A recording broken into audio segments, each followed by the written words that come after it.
Hello everyone, my name is Sakshi and in this session we would be discussing the important enactments of 2021 and 2022. Now the point is कि क्यों पढ़ना है ये या इसका importance क्या है.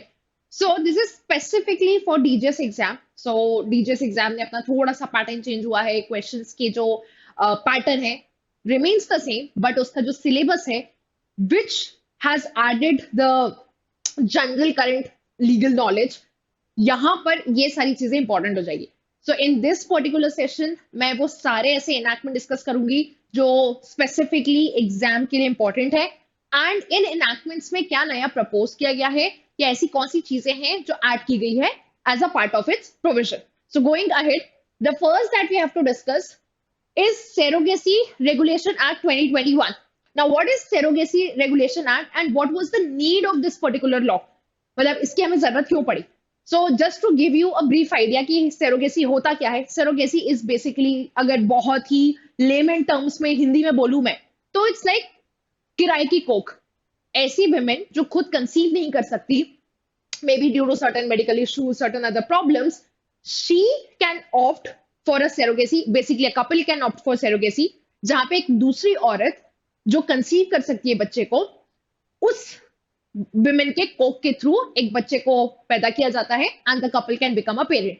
अब जो मैंने एक्सप्लेन किया ये थोड़ा सा तो लेम लग रहा है but it's the simple technique जो आईवीएफ टेक्नोलॉजी होती है, ठीक है, इन विट्रो फर्टिलाइजेशन, वहां से होता है जहां पे लेट्स से कोई इंटेंडिंग कपल है जो मदर फादर बनना चाहते हैं. सो इस इंटेंडिंग कपल के जो सेल्स होंगे उन्हें मेडिकली मीट कराया जाएगा एक क्लिनिक में. And once the small embryo is formed, that is inserted in another woman's womb so that she can nurture the child, give birth to the child, and through that child, this couple can become a parent. अब ये जो concept था India में, ये India में Indians के बीच में बहुत पॉपुलर नहीं हुआ इनिशियली व्हेन इट केम. सीधी सी बात है, we still hold a very strong philosophy, a strong kind of ideology जहां पे लोग चाहते हैं कि उनका खुद का बच्चा हो, उनका खुद इधर वो रिप्रोड्यूस कर पाए या in other case scenario they can adopt the child. और बहुत बार ऐसा होता है कि with in the family also the adoption takes place. तो ये जो पूरा टेक्नोलॉजी था आईवीएफ के थ्रू एक सरोगेट मदर के थ्रू पेरेंट बनना, ये एक्सपेंसिव भी था, इसका सक्सेस रेट भी इनिशियली बहुत कम था and not many people opted for that. But in foreign countries it was pretty popular and that is how India became the hub for surrogacy. So foreign countries में ऐसे couples हैं जिनके खुद के biological बच्चे नहीं है and they are not able to conceive through the natural means, तो वो इंडिया आते थे. यहाँ पे ऐसी बहुत सारी औरतें थी जो सैरोगेट मदर बनने के लिए तैयार थी.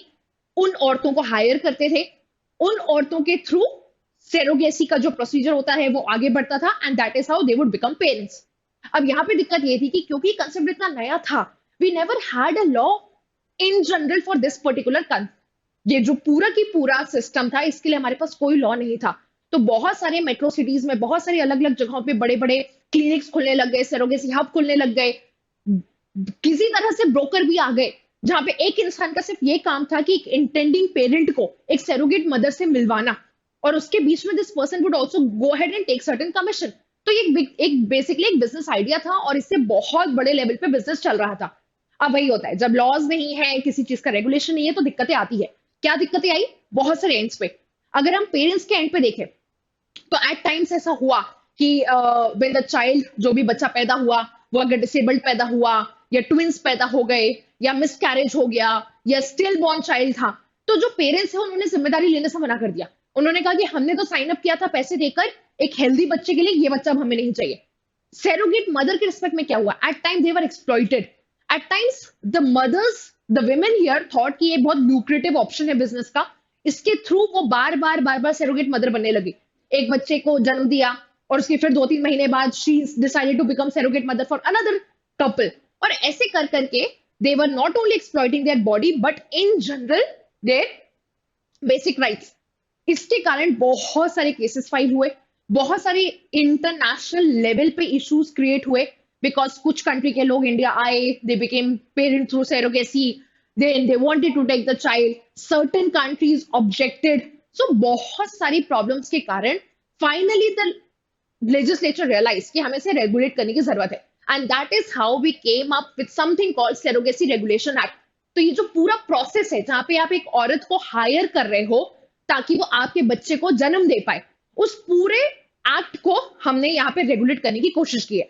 सो इसका मेन ऑब्जेक्टिव तो यही है।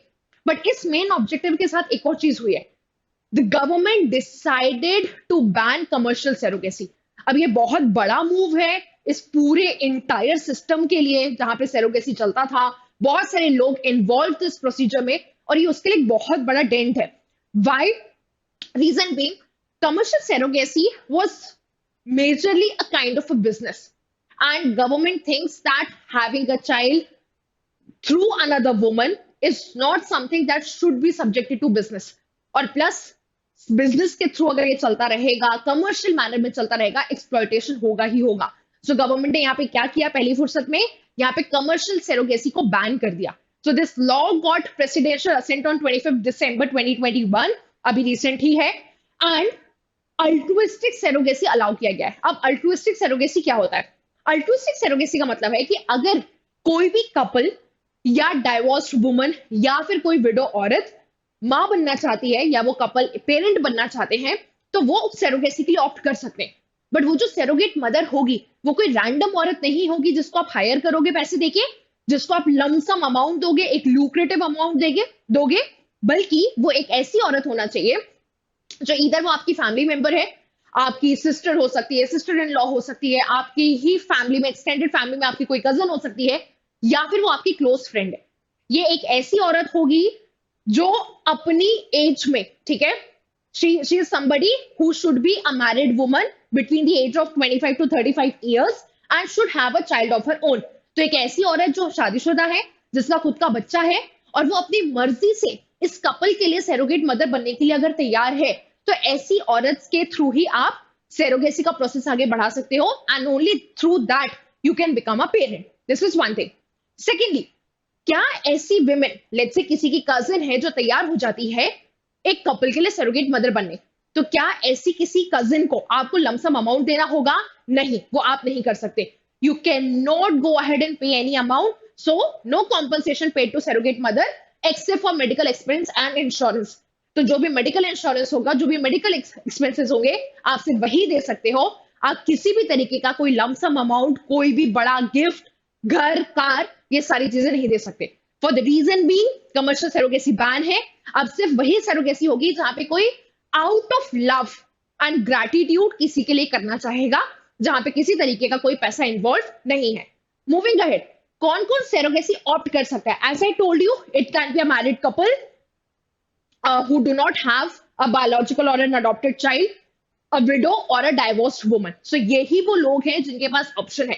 अब तुम्हारे क्वेश्चन हो सकता है कि व्हाट अबाउट LGBTQ कम्युनिटी को बिलोंग करने वाला कोई couple, what about single man? Yes, there are certain category of people जिनको यहाँ पे इंक्लूड नहीं किया गया। So only these 3 category of people can opt for surrogacy and become parents. Moving ahead, what is more in this law?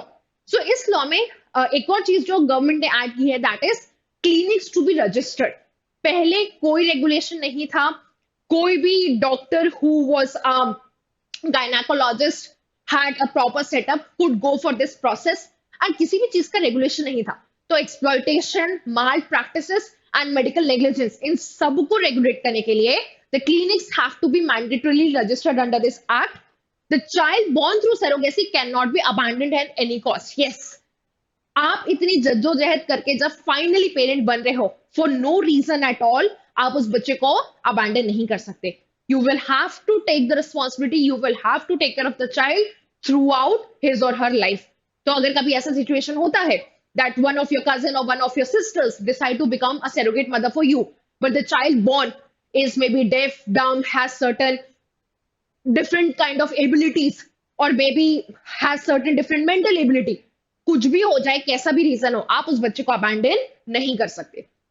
Moving ahead, national assisted reproductive technology and surrogacy registry to be establish. Yes, जब regulate कर रहे हैं तो record भी तो होना चाहिए कि कितने सेरोगेसी प्रोसेस हुए, कौन से सक्सेसफुल थे, किस क्लिनिक के थ्रू हुए, कहां गड़बड़ हुई।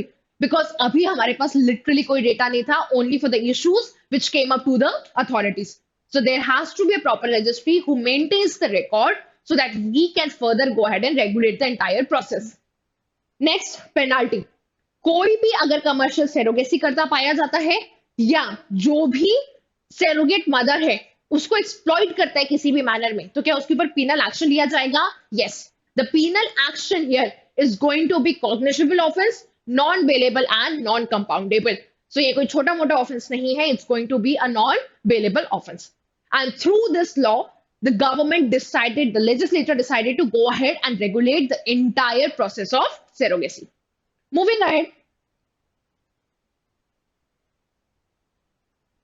the next is Assisted Reproductive Technology Regulation Act 2021. Now, before you go ahead and get confused कि इन दोनों में फर्क क्या है, तो मैं बताती हूँ. सेरोगेसी एक वो प्रोसीजर है जहां पे आपने असिस्टेड रिप्रोडक्टिव टेक्नोलॉजी यूज करी और एक दूसरी औरत के थ्रू जब बच्चा पैदा हुआ उस बच्चे के थ्रू आप पेरेंट बने. यहां पर हम उन लोगों की बात कर रहे हैं जो इस टेक्नोलॉजी को यूज कर रहे हैं. अब हो भी सकता है this could be for the purpose of surrogacy, this could not be for the process of surrogacy, ये भी हो सकता है. सो फॉर एग्जाम्पल कितने सारे ऐसे लोग होते हैं जो नेचुरल वे में कंसीव नहीं कर पाते. अब अगर वो नेचुरल वे में कंसीव नहीं कर पाते हैं तो आपने कभी ये टर्म सुना होगा test tube babies. What is test tube babies? तो टेस्ट ट्यूब बेबीज एक जनरल टर्म है फॉर असिस्टेड रिप्रोडक्टिव टेक्नोलॉजी, जहां पे through medical process, through advanced medical processes you can go ahead and conceive the child. And ये जो proper treatment है उसको regulate करने के लिए ये लॉ आया है. Now this particular law came on 18th of December 2021. The act for the regulation and supervision of the assisted reproductive technology clinics, assisted reproductive technology banks, prevention of misuse, safe and ethical practices. I am sure कहीं ना कहीं किसी ने सुना होगा कि there are people who donate their sperms, there are people who freeze their eggs so that future में जब उन्हें ऐसा लगेगा कि अब उनको पेरेंट बनना है तो they can use those frozen eggs and conceive the child and become parent. तो ये जो पूरा एडवांसमेंट ऑफ टेक्नोलॉजी है विथ रिस्पेक्ट टू रिप्रोडक्शन, उस पूरी एडवांस टेक्नोलॉजी को उसको किस क्लिनिक के थ्रू किया जा रहा है, उसमें कोई माल प्रैक्टिस तो नहीं हो रही है, सेफ एथिकल मैनर में काम हो रहा है या नहीं हो रहा है, उसे रेगुलेट करने के लिए ये लॉ आया है. The further this law talks about or basically addresses issues like reproductive health and use of technology for freezing gametes, embryos, embryonic tissues for further use due to infertility, disease or social or medical concern. Yes, a lot of people go through a lot of issues while they want to become parents, and these technologies help them conceive child in a natural manner. Now, this particular law also talks about establishing something called National Assisted Reproductive Technology and Surrogacy Board. तो ये जो law है ये surrogacy से बहुत different नहीं है, ये साथ साथ ही काम करेंगे. जहां जहां पे सेरोगेसी का लॉ लगेगा वहां पे इस लॉ की भी जरूरत पड़ेगी, क्योंकि सेरोगेसी एक्चुअली में असिस्टेड रिप्रोडक्टिव टेक्नोलॉजी को यूज करके ही होगा. कभी कभी ऐसा भी होगा या बहुत सारे सिचुएशन में जहां पे सेरोगेसी के लिए यूज ना होके असिस्टेड रिप्रोडक्टिव टेक्नोलॉजी एक जनरल पर्सन को कंसीव करने में हेल्प कर रहा होगा. बट दोनों लॉ क्या साथ साथ चलेंगे? Yes. So this law talks about establishing this one particular board, registration of the practitioners and the clinics, prohibition of sex selection. Yes, no wonder we are in 2022, but yes, there are so many people out there who would still want to have a male child. And male child का जो obsession है, male child के लिए जो extreme level का एक तरीके का importance है, a lot of people want to go and do everything possible ताकि जो उनको बच्चा पैदा हो वो लड़का ही हो. तो ये जो भी ऐसी प्रैक्टिसेस हैं जो अनएथिकल है ये उसको भी रेगुलेट करेगा further. The next is storage and handling of human embryos and gametes. Yes, it's a very critical process and उस पूरे प्रोसेस को रेगुलेट करने के लिए जो इंस्ट्रक्शंस है वो भी इस लॉ में दिए हुए. Moving ahead,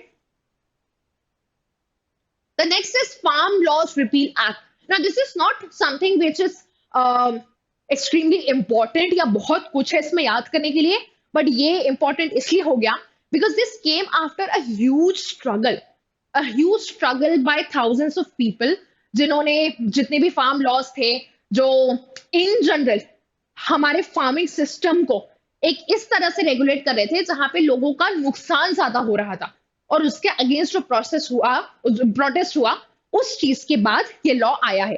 so the presidential assent was given on 30 November 2021, and January 2021 में क्या किया गया जब इसको फाइनली अप्लाई किया गया, the act repeals 3 farm laws passed by the parliament. तो पार्लियामेंट ने जो पुराने लॉज मतलब पहले जो पास किए थे, ये उनको रिपील करता है, उनको हटाता है.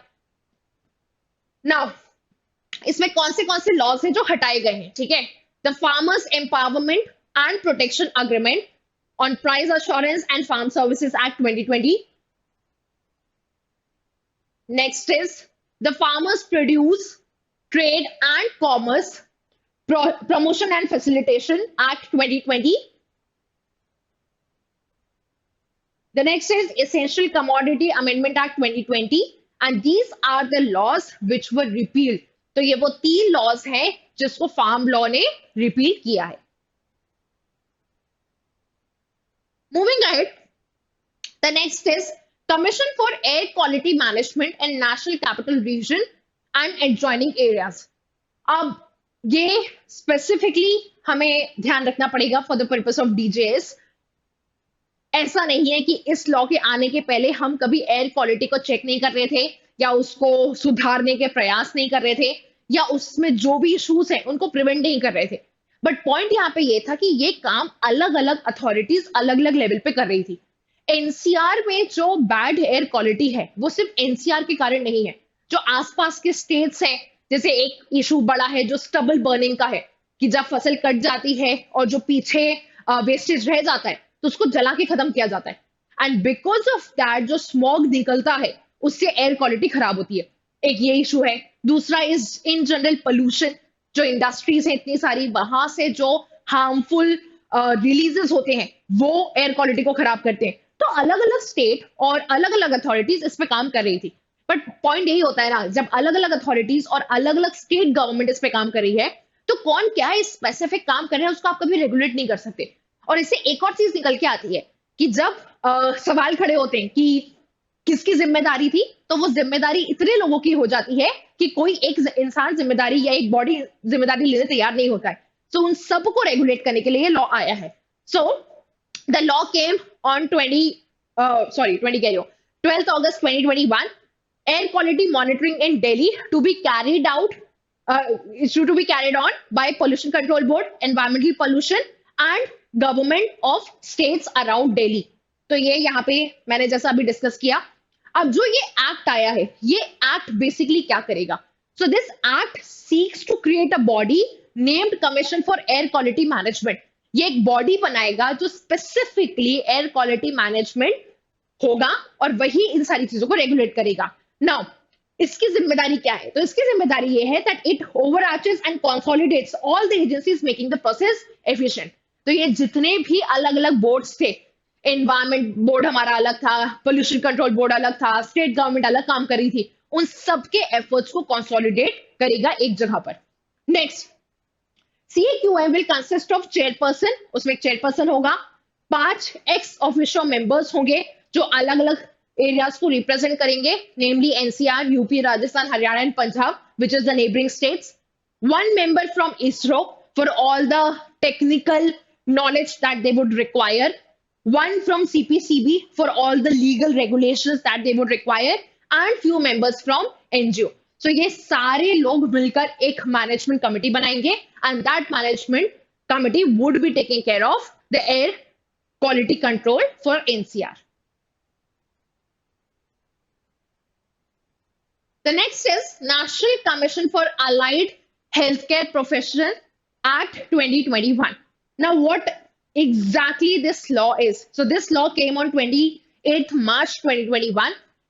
This act regulates and maintains the standard of education and services by allied and healthcare professionals. Act defines कि allied healthcare professionals कौन होंगे, जिसमें they include the associate, the technician, technologist trained to support the diagnosis and treatment of any illness, disease, injury or impairment. हमारे पास एक already law exist करता है which is specifically for medical professionals, but ये वो है जो medical profession के साथ साथ सारे वो एसोसिएटेड लोग हैं जो उस पूरे मेडिकल प्रोसेस को आगे बढ़ाते हैं, ये उनको ध्यान में रखकर बनाया गया है ताकि उनके education, services, in general health care और जो भी उसका मैनेजमेंट है उसको प्रॉपरली रेगुलेट किया जा सके. Now, this law provides for creating and maintaining the online central registry for registered professionals. Yes.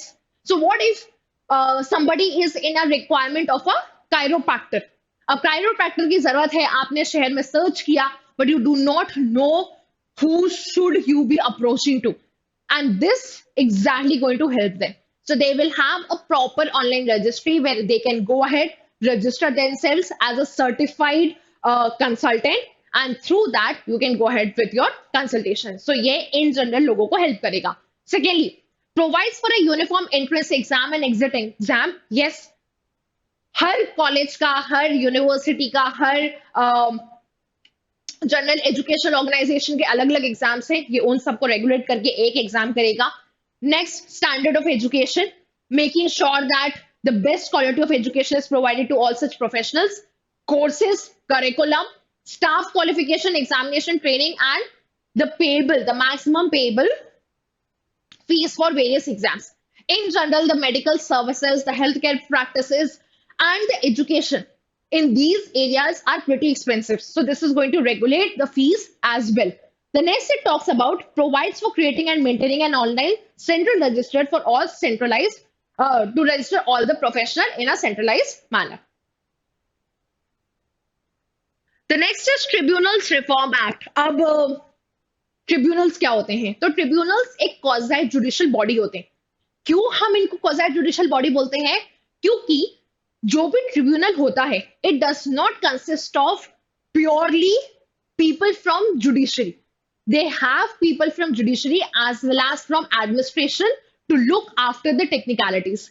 So for example, अगर मैं नेशनल ग्रीन ट्रिब्यूनल की बात करूं, तो नेशनल ग्रीन ट्रिब्यूनल में एक ऐसा इंसान होगा जो एक हाई कोर्ट लेवल के जज हो सकते हैं, सुप्रीम कोर्ट लेवल के जज हो सकते हैं, क्वालिफाइड जज, और उनके साथ उनको सपोर्ट करने वाला एक ऐसा इंसान होगा जो इन जनरल एनवायरमेंट की टेक्निकलिटीज को समझता है. May be a person from central pollution control board, may be a person in, let's say अगर हाई कोर्ट लेवल पे है तो state pollution control board, so that the administrative person who knows the general administration of that particular area, the field, and the person who knows the law.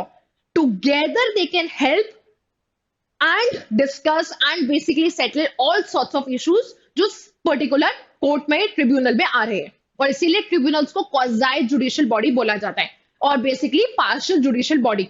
अब जो tribunals होते हैं वो एक specific area में ही काम करते हैं. आप ऐसा नहीं कर सकते कि आप एनवायरमेंटल ट्रिब्यूनल में आपका कॉर्पोरेट लॉ का केस लेके चले गए, या कोई स्पेसिफिक रेलवे क्लेम्स ट्रिब्यूनल में आप कुछ ऐसा इशू जो आपके साथ एयरपोर्ट पर हो गया वो लेकर चले गए. नहीं, जिसका ट्रिब्यूनल है आपको वही स्पेसिफिक एरिया का जो अगर केस है आप वो लेके जा सकते हो.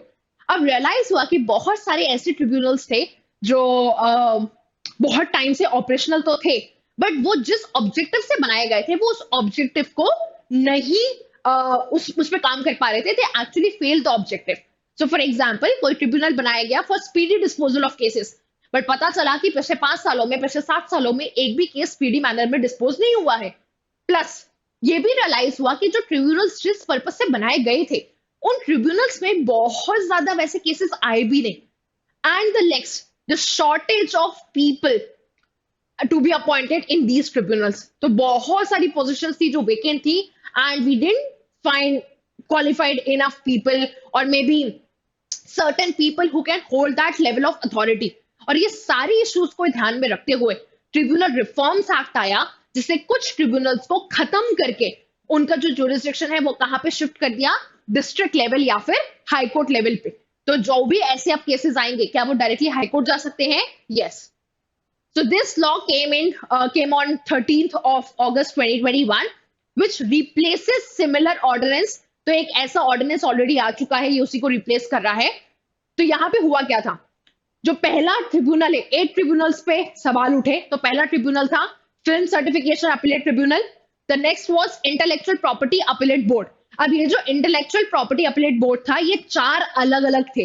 एक था पेटेंट्स के लिए, एक कॉपीराइट, एक ट्रेडमार्क और एक ज्योग्राफिकल इंडिकेशन। तो ये जो 4 डिफरेंट अपीलेट बोर्ड्स थे, इनको भी हटाया गया। तो 4 ये, एक film certification, then customs, excise and service tax appellate tribunal. इन 5 अलग अलग जो ट्रिब्यूनल्स थे, उन सबका जुरिस्डिक्शन अब कहां पे चला गया है? हाई कोर्ट के पास। फिर आगे के जो ट्रिब्यूनल है, that is national highway tribunal, उसका जुरिस्डिक्शन गया है सिविल कोर्ट के पास। एंड एयरपोर्ट अपीलेट ट्रिब्यूनल, उसका जो जुरिस्डिक्शन है वो सेंट्रल गवर्नमेंट और हाई कोर्ट दोनों के पास गया है। तो ऐसे सारे इश्यूज जो कि ऑपरेशन रिलेटेड होंगे वो सेंट्रल गवर्नमेंट हैंडल करेगा, और ऐसे सारे इश्यूज जो सर्विस रिलेटेड होंगे वो हाई कोर्ट हैंडल करेगा। So these certain tribunals are going to be like kind of winded up, और ये इनके जितने भी मैटर्स होंगे जो फ्यूचर के, वो सब इधर हाई कोर्ट, सिविल कोर्ट या सेंट्रल गवर्नमेंट के पास जाएंगे। The next is what's the reason for dissolution? So इसका रीजन यही था जैसा मैंने अभी बताया, that failure to timely dispose of the cases and considerable expenses. Yes, कोई ट्रिब्यूनल बनाया गया था ये सोच के कि 100 200 हजारों की तादाद में केस आएंगे, बट ऐसा हुआ नहीं। टाइमली डिस्पोज होंगे, बट ऐसा हुआ नहीं। लोगों को जिस अथॉरिटी पे हायर किया गया, उतने एक्सपेंसिव ट्रिब्यूनल्स में उस हिसाब से काम नहीं हो पाया। So the government decided that we should go ahead and end these tribunals. Now with this, I have reached the end of the session. There are a couple of things that I would like to tell you, that we are coming up with a DJS test series. You can go and check out the Top Rankers portal. We are also coming up with the RJS mains test series. RJS mains test series में आपको proper RJS के जैसे sets होते हैं question paper के, वो मिलेंगे along with the model answers. So I would want you guys to go on our Top Rankers portal, check out these courses and see what is best option available for you. With this, I'm going to end the session here. Thank you.